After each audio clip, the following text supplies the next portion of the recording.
coming up with a product brochure is a great exercise. It's changed a lot over the years. It used to be pretty cut and dry that you would make some kind of handout, a catalog or a single page sheet or a white paper that talked about your product and what it does.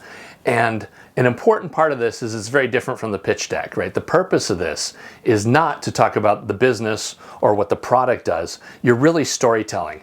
This is where empathy comes in again. You want to put together some kind of one sheet or multiple sheet that's telling the story of your product.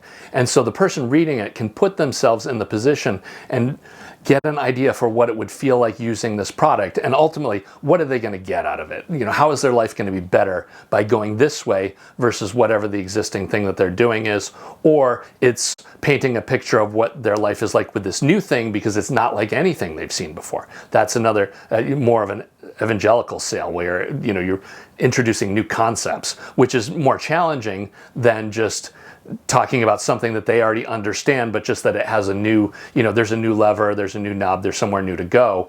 At least if they understand the system, that's an easier pitch. So you've got basically a storyboard, right? You've used your empathy to come up with a good pitch. The challenge now is what format do you go with this? Because basically everything is digital now. The easiest way to start with this is either think about a web page or a PDF. So either just from day one, think about it as being a page on your website so that it works on a desktop and on a phone. You know, they can get through it digitally, even mobile.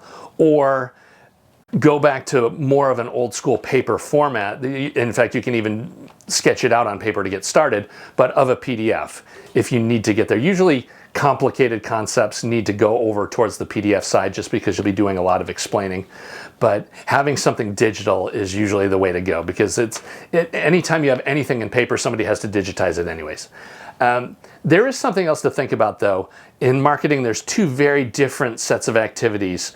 There are things that make you remarkable, and those are things that you need to capture attention, right? That's a critical point.